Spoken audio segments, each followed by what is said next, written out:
2025 में भी मारुति की ये दो गाड़ियां ऐसी है जो हमें ऐसी चीज़ प्रोवाइड करती है जो बाकी ब्रांड्स की गाड़ियां अब नहीं दे पा रही है। वो है भाई 4 सिलेंडर पेट्रोल इंजन। इन गाड़ियों में अभी भी 4 सिलेंडर पेट्रोल इंजन आता है, पर कब तक? जी हाँ, क्योंकि अब इन गाड़ियों का जब कोई फेसलिफ्ट या जनरेशन चेंज आएगा तो यहाँ से भी जो 4 सिलेंडर इंजन है वो गायब हो जाने वाले हैं, क्योंकि जो गवर्नमेंट के नॉर्म्स है वो कुछ इस तरह से हैं। बाय द वे, हमारे पास है 2025 की फ्रॉन्क्स, जिसके अंदर हमें 4 सिलेंडर पेट्रोल इंजन और एक 3 सिलेंडर टर्बो पेट्रोल इंजन का ऑप्शन मिल जाता है। तो 4 सिलेंडर पेट्रोल इंजन है वो आता है 1200 सीसी का। पावर में बहुत बड़ा डिफरेंस दोनों के अंदर आ जाता है। जो 4 सिलेंडर पेट्रोल इंजन है वो पावर जनरेट करता है 88 bhp और 113 Nm का टॉर्क। एंड जो माइलेज है वो यहाँ पे रहने वाला है अराउंड 21 के एमपीएल का। कई बार जैसे इन गाड़ियों को आप जितना ज़्यादा प्यार से चलाओगे तो कंपनी जो माइलेज क्लेम करती है उससे ज़्यादा भी दे दिया करती है हाईवे पे। एंड इसके अलावा जो एक और इंजन ऑप्शन आता है हमारे पास, टर्बो इंजन, वो पावर जनरेट करता है 97 bhp एंड 147 Nm टॉर्क। उसका माइलेज भी 21-22 के आसपास ही यहाँ पे रहने वाला है। बाकी ये दो आपको की मिल जाती है, दोनों ही डिजिटल है, लोक अनलॉक के ऑप्शन मिल जाते हैं। एंड अपनी जो गाड़ी है वो है इसका डेल्टा प्लस AMT गेयरबॉक्स के साथ, जो कॉस्ट करती है 9.28 lakh ex showroom rupees. Base variant की अगर स्टार्टिंग प्राइस की बात करें तो वो होती है 7.52 लाख से। टॉप वेरिएंट 13,03,000 तक चला जाता है। और इसके साथ अगर बेलेनो की स्टार्टिंग प्राइस की बात करें तो इसकी स्टार्टिंग प्राइस है 6,70,000 और इसकी है 7,52,000। तो ये बेस मॉडल की स्टार्टिंग प्राइस है। एंड फ्रॉन्क्स अगर आप लेना प्रीफर कर रहे हो और देखते हो कि भाई इसमें अगर मैनुअल लें, ऑटोमेटिक लें या CNG लें, प्राइस का जो वेरिएशन है वो कितना आता है, तो देखो जो इसका मैनुअल वेरिएंट है उसके ऊपर अगर आप ऑटोमेटिक पे शिफ्ट करते हो तो करीबन 45 से 50,000 एक्स्ट्रा पे करना पड़ेगा। मैनुअल के मुकाबले अगर आप जाते हो CNG पे तो मोटा मोटा यहाँ पे जो 1 लाख रुपए का डिफरेंस है वो आ जाता है। और एक रेगुलर 4 सिलेंडर वाले मॉडल से अगर आप सोचते हो कि नहीं यार टर्बो वेरिएंट ही लेंगे, ज़्यादा पावर मिलती है और माइलेज तो लगभग सेम सा ही रहता है दोनों का, तो उसकी तरफ अगर जाने की सोचते हो तो वहाँ पे भी जो प्राइस का वेरिएशन है वो 1 लाख या फिर लगभग लगभग जो 94,000 के आसपास है वो यहाँ पर बैठने वाला है। तो choice is yours.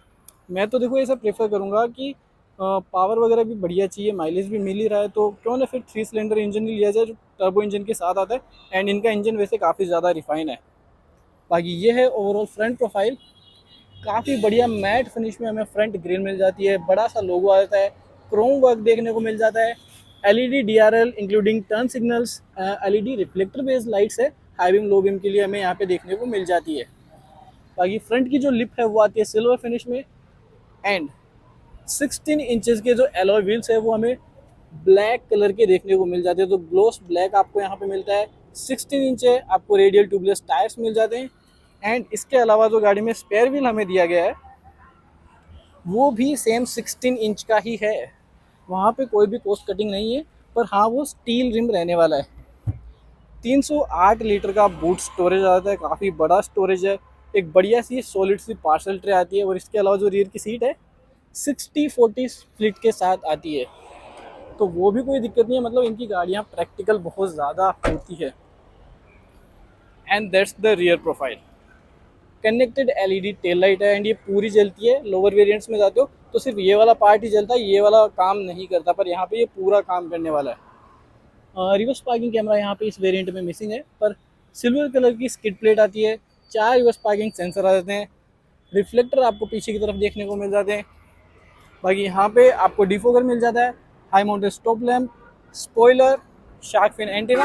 And company से ही आपको यहाँ पे रूफ रेस्ट भी इस मॉडल में देखने को मिल जाते हैं। की में एक बेसिक सा फंक्शन है, आई थिंक सभी को पता होगा। अनलॉक बटन को एक बार प्रेस करोगे तो सिर्फ जो ड्राइवर साइड डोर है वही अनलॉक होगा, बाकी जो इसका कोई भी डोर या बूट है वो अनलॉक नहीं होगा। पर जब आप इसको डबल बार प्रेस करोगे 3 बार गाड़ी साउंड करेगी। एंड अभी आपके जो डिक्की वगैरह वो सब अनलॉक हो चुके हैं। इसके अलावा हमारे पास है इसका, जैसे कि आप देख सकते हो, AMT गियरबॉक्स वाला वेरिएंट। तो इसका इंजन बे है वो भी मैं आपको चेकआउट करवा देता हूँ।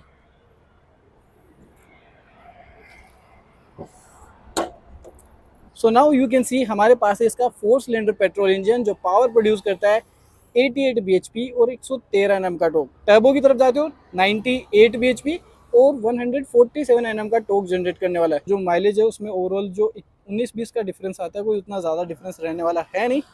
बाकी बिल्ड क्वालिटी एज यूजुअल मिल जाती है।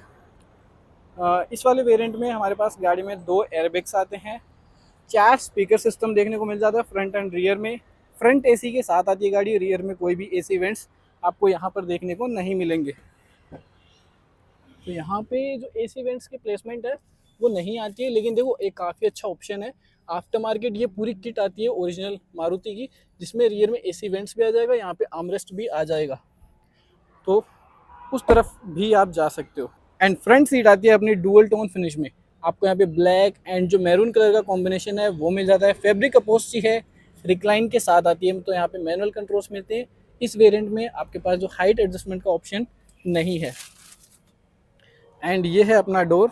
तो यहाँ पे भी आपको जो golden finish, maroon colour, fabric upholstery देखने को मिल जाती है। सारे इलेक्ट्रॉनिक कंट्रोल मिल जाते हैं।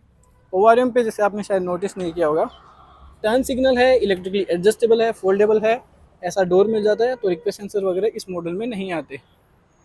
बाकी जो पिलर्स वगैरह है वो आपको यहाँ पे ब्लैक देखने को मिल जाते हैं। ये वाला पिलर भी अपना ब्लैक रहने वाला है। यह है इस गाड़ी का क्लासिक सा दिखने वाला इंटीरियर, मतलब एकदम सिंपल सोबर है, ज़्यादा इसे तड़क भड़क नहीं है। मतलब बेस वेरिएंट से टॉप वेरिएंट पे जाओगे तो इंटीरियर में उतना ज़्यादा डिफरेंस आता नहीं है, तो पता नहीं चलने वाला। तो सब कुछ यहाँ पे प्रीमियम फील होने वाला है। 7 इंच की टच स्क्रीन मिल जाती है, 4 आपको स्पीकर सिस्टम मिल जाते हैं, 2 गाड़ी में एयरबैग्स आते हैं। स्टीयरिंग व्हील की बात करें तो 3 spoke multi function steering wheel आता है। आपके पास मीडिया के सारे कंट्रोल, टेलीफोनिक कंट्रोल आ जाते हैं, क्रूज कंट्रोल वगैरह नहीं है। और एक और चीज़, एक बिल्ड क्वालिटी का काफ़ी बड़ा कंसर्न आता है जब भी हम मारुति की गाड़ी लेना प्रीफर करते हैं। लोग यही कहते हैं, नज़र आते हैं हर बार कि क्वालिटी अच्छी नहीं है, बहुत मतलब हल्की गाड़ियाँ हैं। पर भाई ये गाड़ियाँ इस प्राइस पॉइंट में जो वैल्यू ऐड करती है, और आगे जाके मतलब आपको पछताना नहीं पड़ता कि आपने ये गाड़ी क्यों ली। क्योंकि देखो बढ़िया इंजन मिलता है। एक तो सर्विस सेंटर आपको किसी भी एरिया में चले जाओ, किसी भी स्टेट एंड सिटी में चले जाओ, गाँव में चले जाओ, मिल जाएंगे इनके। और भगवान ना करे किसी ऐसी जगह फंस जाओ, गाड़ी में कोई दिक्कत आ जाए, तो इनका इंजन ऐसा है ना, कोई भी एक लोकल से लोकल मैकेनिक भी इसको सुधारने में सक्षम है। तो ये एक सुख है इनकी गाड़ियों का। इसके अलावा सुख ही सुख है भाई, कल को अगर बेचने भी निकलोगे ना कई साल बाद में भी, तो रीसेल वैल्यू बहुत बढ़िया मिल जाती है इनकी गाड़ियों की।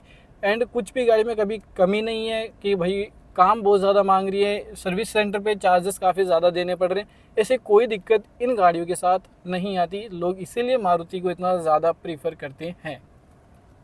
यहाँ पे मीटर्स की बात करें तो एनालॉग आता है, यहाँ भी एनालॉग आपको आरपीएम मीटर मिल जाता है। बीच में आपको डिजिटल एमआईडी मिलती है। अभी अगर आप देखोगे तो यहाँ पे 6 का एवरेज दिखा रहा है गाड़ी में। जैसे कस्टमर वगैरह गाड़ी पे विजिट करते हैं तो बार बार में ऑन ऑफ करके यहीं पे देखते हैं, तो ये जो एवरेज है वो खड़ा खड़ा ऐसे ही गिर जाता है। ग्लव बॉक्स में हमें डिसेंट इनफ स्टोरेज मिल जाता है। बाकी गाड़ी में सिर्फ फ्रंट में एसी आएगी, रियर में कोई भी एसी नहीं है। यहाँ पे आपको एक यूएसबी पोर्ट मिलता है, एक 12 वोल्ट का पावर आउटलेट, मोबाइल के लिए स्टोरेज है, 2 ग्लास होल्डर है, और इसके अलावा एएमटी गियरबॉक्स मिल जाता है। यहाँ पे ऑटोमेटिक नहीं आता, एएमटी आता है। इसके अलावा मैनुअल मिलता है। सीएनजी में कोई भी ऑटोमेटिक ऑप्शन नहीं आता, सिर्फ सिग्मा वेरिएंट और डेल्टा वेरिएंट, इसी 2 ही वेरिएंट के अंदर आपको जो सीएनजी का ऑप्शन है वो मिलेगा। बाकी ये जो आप गाड़ी देख रहे हो, जो डेल्टा प्लस वेरिएंट आज मैं आपके लिए लेके आऊँ, ये फ्रोंक्स का सबसे ज़्यादा value for and top selling variant है। 9.28 लाख एक्स शोरूम कॉस्ट करता है। गाड़ी की जो स्टार्टिंग बेस प्राइस है वो है 7,52,000, टॉप वेरिएंट की 13,03,000 चली जाती है। मैनुअल हैंड ब्रेक आता है। यहाँ भी थोड़ा सा स्टोरेज वगैरह है। यहाँ पे जैसे आर्मरेस्ट आना चाहिए, हायर वेरिएंट्स में मिलता है, पर यहाँ पे कुछ इस तरह का सीन यहाँ पे रहने वाला है। अब चलते हैं रियर की सीट्स में एंड स्पेस के बारे में अगर बात करें तो जैसे मैं फ्रंट की सीट को मेरी हाइट के अकॉर्डिंग एडजस्ट कर देता हूँ, so now you can see मेरे पैर अच्छे से जा रहे, कहीं टच नहीं हो रहे। और अब चलते हैं पीछे ही कितना स्पेस है। बाय द वे मेरी जो हाइट है वो है 6 फीट, तो उसके हिसाब से देखते हैं। रियर डोर आपको ऑलमोस्ट सेम मिल जाता है जैसा फ्रंट में आता है। पीछे भी स्पीकर है, 1 लीटर की बोतल यहाँ आ जाएगी, मैप पॉकेट मिल जाता है। एंड पूरा भाई ब्लैक कलर में प्लास्टिक वाला जो डोर हैंडल है वो आता है। अब जैसे मैं पीछे आता हूँ, सबसे पहले तो आप यहाँ देखो कि नी रूम मेरे पास बहुत ज़्यादा है। लेग रूम की बात करें अभी भी काफ़ी ज़्यादा बच जाता है इवन। एंड इतना आपको हेड रूम इस गाड़ी में मिल जाता है। और मेरी हाइट है 6, तो उसके हिसाब से आप अंदाज़ा लगा सकते हो। ऐसा मैं समझना कि सीट को मैंने ज़्यादा आगे की है। ये वाली तो वैसे कस्टमर के लिए फुल पीछे और ऐसे ज़्यादा रिक्लाइन की हुई है। बाकी यहाँ पे आपको जैसे एसी वेंट्स के लिए प्लेसमेंट मिलती है, यहाँ आता नहीं है, हायर वेरिएंट्स में आता है। और मैं कहूँगा आफ्टर मार्केट ये चीज़ आप करवा सकते हो। ये वाला पूरा पैनल यहाँ तक चेंज हो जाएगा, जिसमें कंपनी वाला जो ओरिजिनल एसी वेंट का पूरा सिस्टम यहाँ लग जाएगा। 12 वोल्ट का पावर आउटलेट है। यहाँ पे आपको मोबाइल के लिए स्टोरेज मिल जाता है। टनल यहाँ पे मिल जाती है, मतलब जो हम्प है सेंटर में थोड़ा सा मिलता है। सीट्स की अगर बात करें कंफर्ट की, तो जैसे मेरी हाइट 6 फीट है, उसके हिसाब से अगर मैं कंफर्ट बताऊं, so I think under thigh support थोड़ा सा अगर बेटर होता ना तो ज़्यादा सही रहता।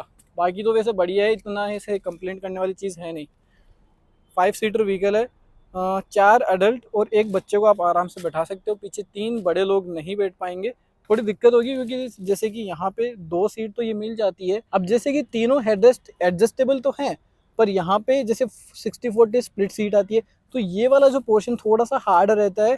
और यहाँ पे भी थोड़ा सा कुछ इस तरह का सीन है, तो जैसे आप देखोगे तो पीछे 3 बड़े लोग नहीं बैठ पाएंगे, बैठोगे तो जो बीच वाला पर्सन है वो बिल्कुल भी कंफर्टेबल नहीं होगा।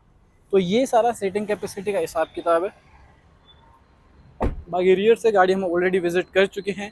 इंजन के सारे स्पेक्स, माइलेज वगैरह मैंने आपको हर एक चीज़ बता दी है।